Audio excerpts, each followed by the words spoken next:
Mais comme Dieu est bon et sa miséricorde durera toujours, et comme justement nous avons eu ce moment, je prends toujours au moment même où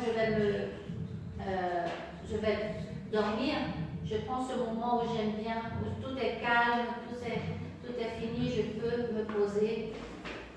Mais parfois on est là à lire quelque chose durant la semaine et cela nous travaille et je commence à parler avec le Seigneur. J'ai une longue conversation avec lui pour ce que j'ai lu. Mais quand j'arrive ici et que le frère me dit, sœur, je te donne l'opportunité aujourd'hui de parler. Vous savez, c'est comme le frère me dit souvent et c'est bien vrai. Si on veut parler de la chair, je vais prendre ce que je connais déjà parce que c'est facile. Et si je veux vous apporter quelque chose qui est dans mon cœur, je vais prendre un verset que je vais parler de moi. Je vais porter la parole qui est à moi et en moi. Mais ce n'est pas ce que le Seigneur veut. Le Seigneur ne veut pas que l'on fasse de son œuvre et de son autel un endroit où je vais affliger, où je vais persécuter les gens avec la parole de Dieu. Donc à ce moment, on se pose et on dit, Seigneur, que veux-tu que je porte à ton église? Que veux-tu que je leur parle?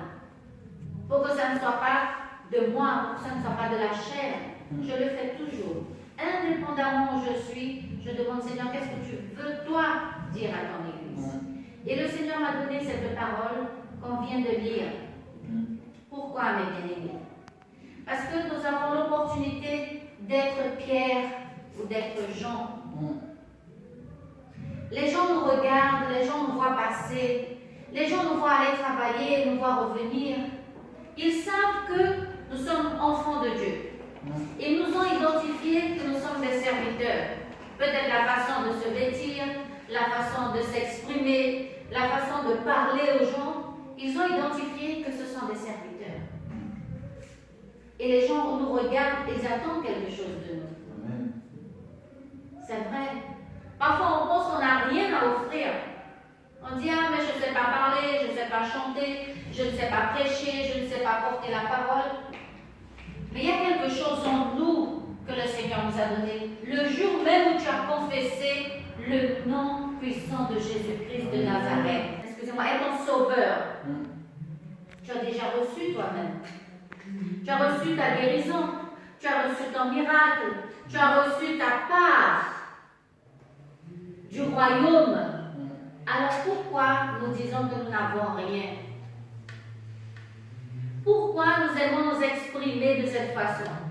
Alléluia, merci Seigneur, le Seigneur me donne dans ce moment même. Pourquoi qu'on aime dire, mais je n'ai pas d'argent pour faire l'œuvre du Seigneur. Mais je n'ai pas le temps de faire l'œuvre du Seigneur. Mais je n'ai pas les moyens de faire l'œuvre du Seigneur. On est toujours à s'exprimer comme ça. Ah, mais je ne sais pas, Vous savez, quand les grandes églises, je parle des grands ministères, qui ont justement ceux qui s'occupent de la sonoplastie. Nous n'avons pas de grandes choses. Mais ce que nous avons, le plus petit qu'il soit, devant le Seigneur, il a beaucoup de puissance, il a beaucoup de pouvoir. Nous aimons nous exprimer de cette façon. Parce que les gens, quand ils nous regardent, ils attendent quelque chose de nous. Même si toi, dans ton école, même si toi, parmi tes amis, tu leur dis que le Seigneur te bénisse, il y a des gens qui ils ouvrent des grands yeux comme ça. Tu te bénisses. C'est comme si il y en a qui se sont offensés, mais il y en a qui disent, mais cette personne, elle utilise le nom de Dieu. Est-ce qu'elle connaît Dieu? Est-ce qu'elle a un pouvoir? Ils commencent à travailler dans leur tête.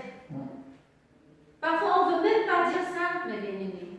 On pense qu'on est tellement rien qu'on ne veut même pas dire à quelqu'un Dieu te bénisse. Cet homme qui était là, devant cette porte ici, on appelle belle en français. La porte appelée belle.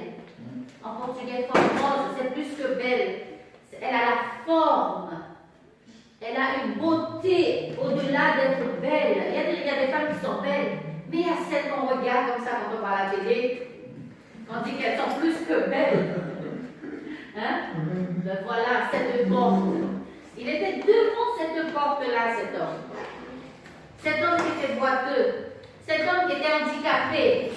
Cet homme qui était là, ça faisait années. Combien de personnes il n'a pas observé cet homme-là? Combien de personnes ne sont pas passées devant cette porte, devant lui? Peut-être qu'on ne l'a pas vu. Peut-être que certains lui ont offert ce qu'il attendait de Pierre et Jean. Il a tellement l'habitude de recevoir des miettes, parce qu'on pense que l'argent et l'or, c'est tout ce que l'être humain peut avoir besoin. Et c'est pour ça que nous faisons plus qu'il le faut en travaillant. Amen, Jésus. Merci. Pourquoi? Parce qu'on pense que plus je travaille, et plus je produis, et plus j'aurai d'argent, et plus j'aurai de l'or, j'aurai de la valeur aux yeux des gens, je pourrais m'acheter quelque chose, je pourrais me donner à moi ou à ma famille, parce que mon travail va me donner ce que je veux. Et là, on commence à rentrer dans un vice, dans une mauvaise habitude de penser que l'or et l'argent vont m'apporter tout ce que ma famille aura besoin. Et cet homme, il avait cette habitude de penser que le fait de ne pas travailler, le fait d'être handicapé, le fait d'être posé là, il aurait toujours ce dont il aurait besoin. Nous savons, puisque nous connaissons aussi dans notre vie, et n'importe où dans le monde, des gens qui sont à la porte des feux rouges, à la porte de la poste, de la banque, dans les rues, ils sont là, on les connaît, on passe à côté d'eux, on les voit. Mais ces gens-là, ils ont pris une mauvaise habitude de mendier. Mais nous ne sommes pas des mendiants. Amen. Je ne parle pas d'argent, je ne parle pas d'or. Nous ne sommes pas des mendiants que nous avons confessé que Jésus-Christ est notre Sauveur. Nous ne pourrons pas rester devant Jésus et lui demander, en mendiant, lui disant, Seigneur, tu sais, je veux une voiture neuve. Mais si tu me donnes la vieille petite voiture là, qui roule déjà, même si elle a des pneus déjà usés, c'est bon pour moi.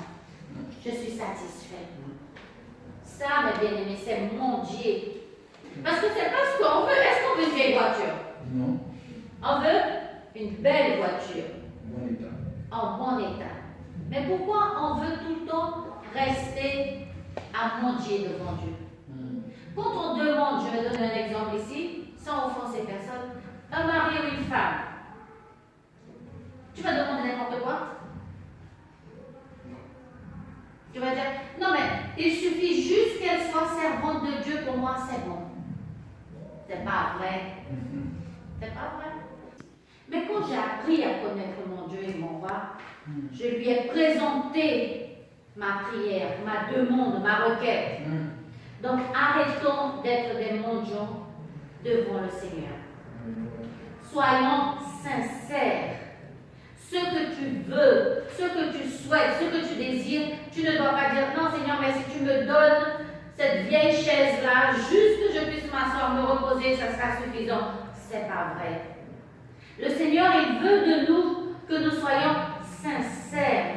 On peut mentir à l'homme, on peut mentir au pasteur, on peut mentir à ses amis, on peut mentir à la famille, on peut mentir à tout le monde. Même à soi-même, on aime se mentir. Il y a une chose que l'être humain, il aime beaucoup, c'est se mentir. Oui, Même parfois, il ne ment pas aux autres, mais à lui, il arrive même à voir son mensonge se matérialiser. Pourquoi? Parce qu'il veut se mentir. C'est pas ce que tu veux. Tu n'es pas heureux dans cela. Tu n'es pas satisfait dans ça. Mais tu dis oui, je suis satisfait. Oui, je suis heureux. Ce n'est pas le cas. Mais pour toi-même, tu dis je suis heureux. Je suis heureuse dans ça. Ça me va. Mais ce n'est pas vrai. Dieu nous a donné quelque chose de précieux qui vaut plus que l'or, qui vaut plus que l'argent.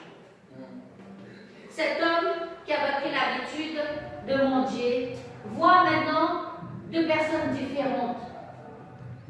Pas comme les autres qui ont l'habitude de passer. Il a peut-être l'habitude de demander à tout le monde, mais parfois même quand on passe, comme je vous dis, on a l'expérience. C'est pas tout le monde que les mendiants, ils demandent. Parfois, ils se tournent, ils ont même peur de demander. N'est-ce pas? Il y a d'autres qui n'en parlent pas. Avant, c'est déjà, celui-là, je vais étendre la main parce que je sais qu'il a la façon de s'habiller, de marcher, ou bien même s'il a observé la voiture qui s'est garée, il dit à celui-là, je vais lui demander, peut-être qu'il va me donner. C'est la même chose pour cet homme.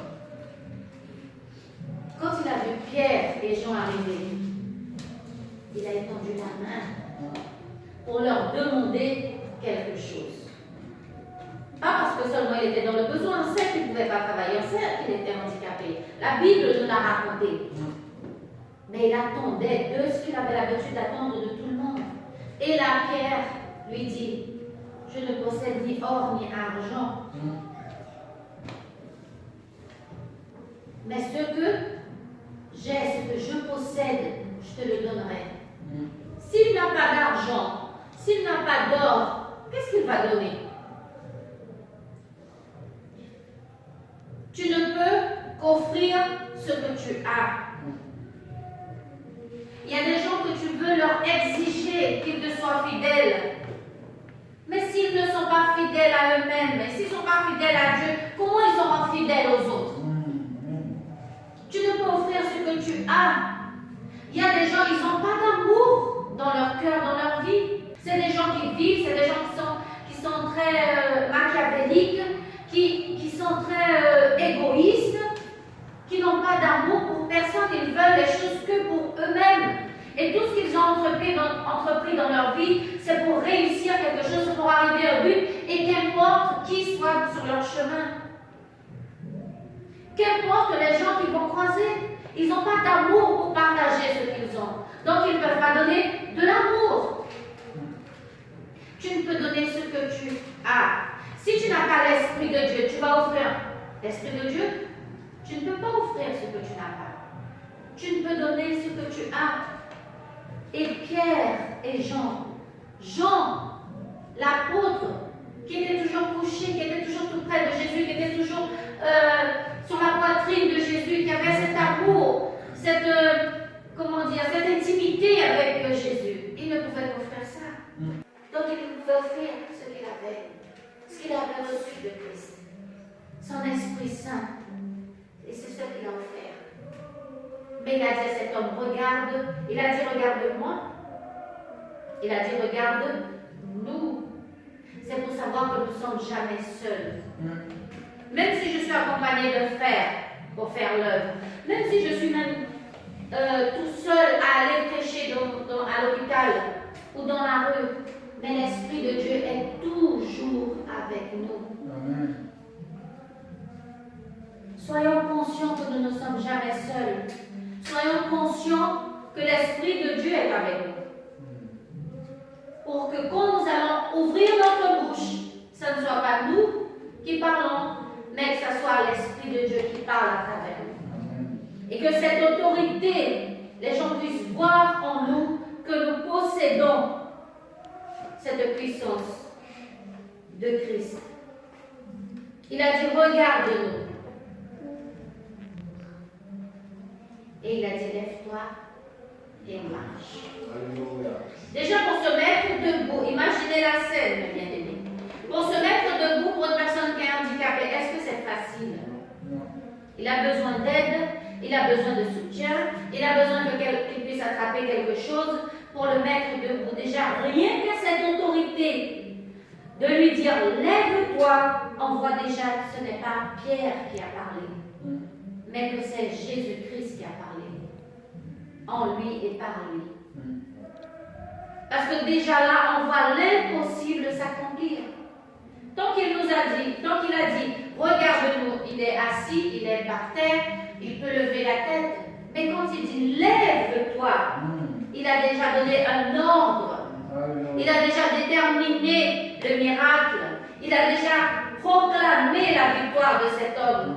Parce qu'il a dit, tu es par terre, tu es mendiant, tu n'es rien, tu as besoin d'aide. Et là, je t'ordonne, lève-toi.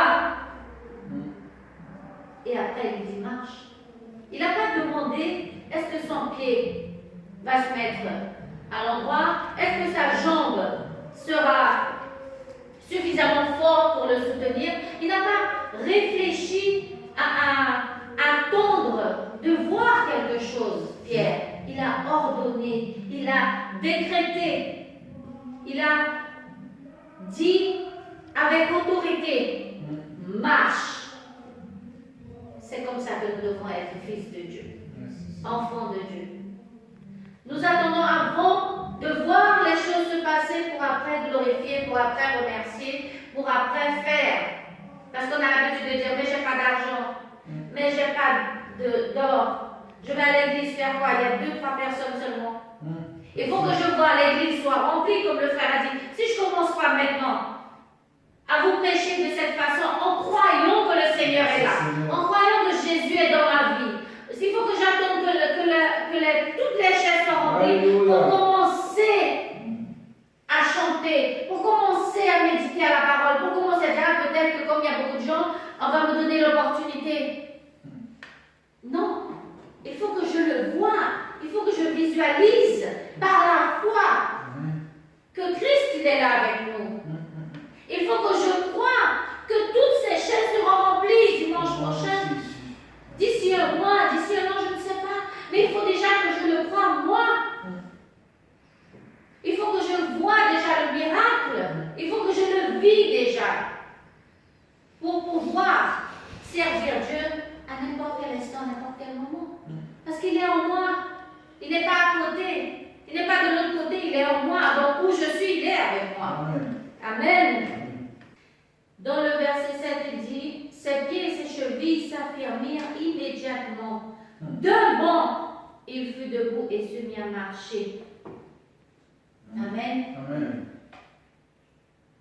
Parce que lui aussi qui a reçu ce miracle, il a cru. Il a cru. C'est pour ça qu'il l'a reçu.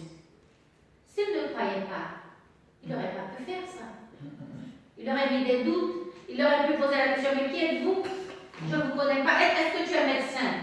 Il y a des gens qui viennent à nous et disent, est-ce que tu es pasteur? C'est ça. Pour avoir l'autorité de parler. Il y a des gens qui viennent à nous, ils posent la question, mais qui es-tu? Les gens, ils aiment nous confronter en disant ça. Mais qui es-tu pour parler comme ça? Mais bien aimé, au nom puissant de Jésus, Merci Seigneur. ayons la conviction que la parole de Dieu, elle est fidèle pour s'accomplir.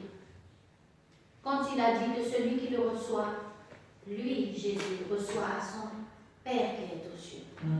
Donc tu as déjà reçu Jésus dans ta vie. Tu n'es plus n'importe qui. Tu n'es plus vide. Tu n'es plus pauvre. Tu n'es plus mendiant. Ça, c'était avant. Tant que tu n'avais pas reçu Jésus dans ta vie. Si on est en train de vivre des moments difficiles, il faut qu'on décrète, il faut qu'on parle, il faut qu'on ait l'autorité en dire Seigneur, maintenant là, je n'ai rien sur mon compte. Mais je crois au nom puissant de Jésus que tu vas déposer un montant. Parce que tu sais ce dont j'ai besoin.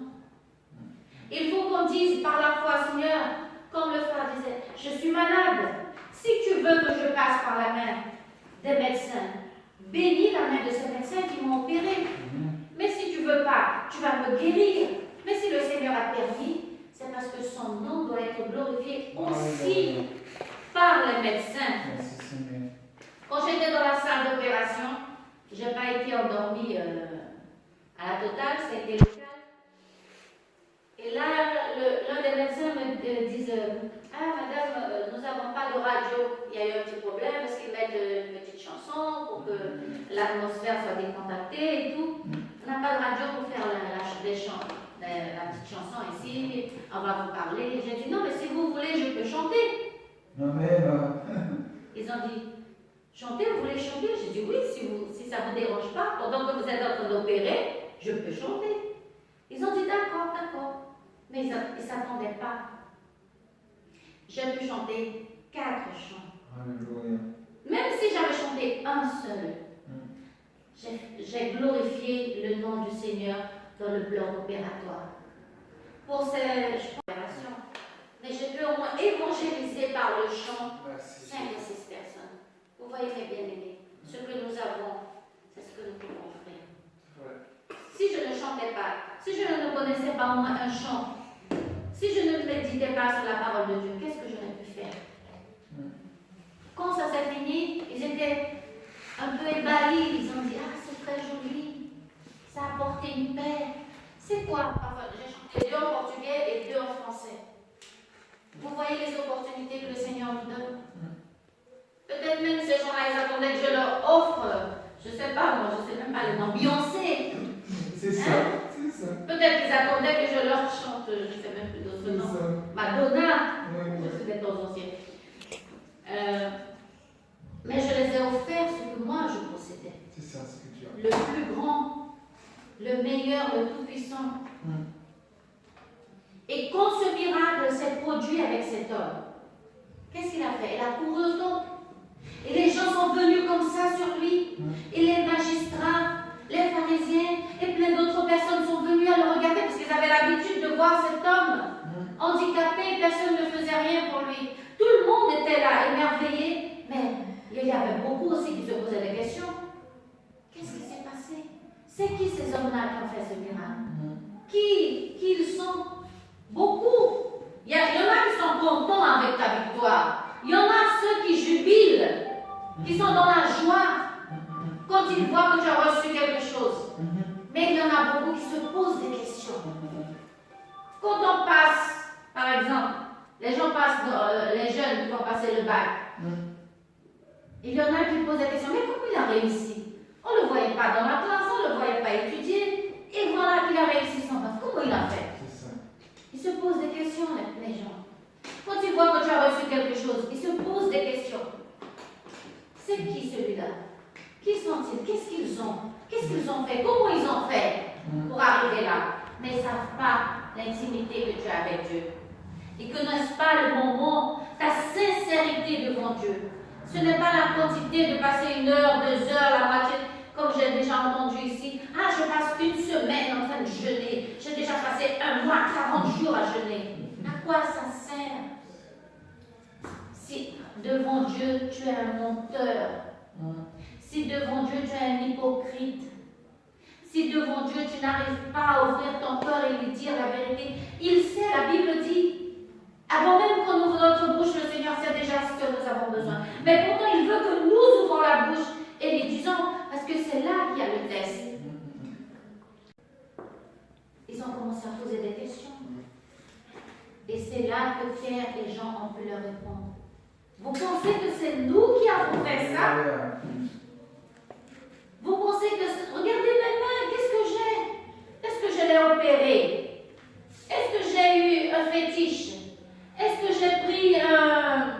Comment ils appellent ça là? Les petites choses là, les petits pieds de lapin, comment on appelle? Hein? Les gris-gris, je ne sais pas, je mets un autre mot. Est-ce que vous voyez dans mes mains un gris-gris que j'ai pu secouer? Est-ce que tu penses que c'est parce que je m'appelle Pierre? Non, mes bien-aimés, ce n'est pas de nous que nous faisons ces choses. C'est ça que les gens n'arrivent pas à comprendre. Tu as beau te genouiller et prier et crier et désirer le mal pour quelqu'un. Et quand tu le vois le lendemain, il est là devant toi, tout souriant, tout content. Tu poses des questions. Mais comment il fait ça? Parce que j'ai retiré du sang, j'ai prié, j'ai fait ceci, et la personne est encore là debout. Ils se posent des questions. Et là, ils ont répondu. Ce n'est pas par nous. Ce n'est pas de nous. C'est celui que vous avez persécuté. Alléluia. C'est celui que vous avez chassé. C'est celui que vous avez condamné. Vous avez voulu Barabbas. Vous avez voulu un homicide au lieu de vouloir le sauveur. C'est vous qui avez fait ça. Et si nous le faisons, c'est parce qu'il est mort et il est ressuscité et il nous a donné toute autorité. C'est par son nom, le nom de Jésus, comme le frère Roger a prié. Ce n'est pas nous, ce n'est pas notre nom, ce n'est pas notre prénom, ce n'est pas notre nom de famille, ce n'est pas notre tribu, ce n'est pas notre nation. Le Seigneur n'est pas venu sauver par nation, par tribu, par famille. Mais c'est pour tous ceux qui l'ont reçu. Alléluia. Leur sera donnée l'autorité et l'opportunité d'être avec lui dans les cieux. Amen. Amen. Que nous puissions comprendre cela, mes bien-aimés. Que tout ce que nous faisons nous le faisons par le nom de Jésus-Christ de Nazareth. Et tout ce que nous donnons, c'est parce que nous l'avons reçu avant. Si toi, tu as reçu de la part de Christ quelque chose, donne-lui gratuitement. Si tu n'as pas encore reçu, c'est parce qu'il y a un petit problème. Si tu n'arrives toujours pas à recevoir ce que tu demandes, il faut que tu te remettes en question. Il faut que tu poses la question, Seigneur, où est le problème? Qu'est-ce que je fais? Que je te demande et je ne reçois pas. Que je désire et je ne reçois pas. Parce que si tu vas regarder les fruits que tu donnes, peut-être que c'est des fruits contaminés. On dit qu'on ne peut que cueillir ce que nous avons planté. Peut-être que le fruit que tu offres aux autres, il est pourri, il n'est pas bon, il peut donner une indigestion, il peut donner une infection. Alors il faut se guérir avant soi-même. Il faut qu'on se guérisse avant. On dit, mais si je l'ai fait, parce qu'on ne veut pas reconnaître. Donc il faut qu'on s'examine soi-même. Ce n'est pas le voisin que je dois regarder, ce n'est pas la vie de mon frère que je suis là à examiner, c'est soi-même. Pour que quand je vais donner quelque chose, ou quand quelqu'un attend de moi quelque chose, que je puisse moi-même avoir le bon fruit, avoir l'amour, avoir la grâce, la miséricorde, le pardon, pour que ça soit déjà en moi et pas que j'aille chercher quelque part pour donner. Non, il faut que ça existe déjà au fond de moi. Pour que quand quelqu'un vienne me demander quelque chose ou attendre quelque chose de moi, que j'ai quelque chose de moi à offrir. Amen. Amen. Merci mes bien-aimés pour cette opportunité que le Seigneur nous a encore donnée de partager. Vous voyez comment le Seigneur est bon qui nous a conduits dans cette parole. Que tu sois guéri en ce matin. Je ne sais pas quel est le problème que tu vis. Je ne sais pas quelle est la jambe qui te fait mal. Je ne sais pas quelle est la maladie, mais non pas la maladie physique. La maladie spirituelle que tu portes au fond de toi. Que tu n'arrives pas à te relever, tu n'arrives pas à te mettre debout, tu n'arrives pas à avancer parce que tu as ce problème, que tu es boiteux. Tu as ce problème au fond de toi que tu n'arrives pas à être ferme. Tu es toujours en train de retomber. C'est pour ça que tu as besoin de te lever. Tu es toujours en train de trébucher. C'est pour ça que tu as besoin d'aide. Alors ce matin, au nom puissant de Jésus, on va se lever, on va prier pour cette parole que le Seigneur nous a conduite. Il vient nous guérir. Merci, Jésus.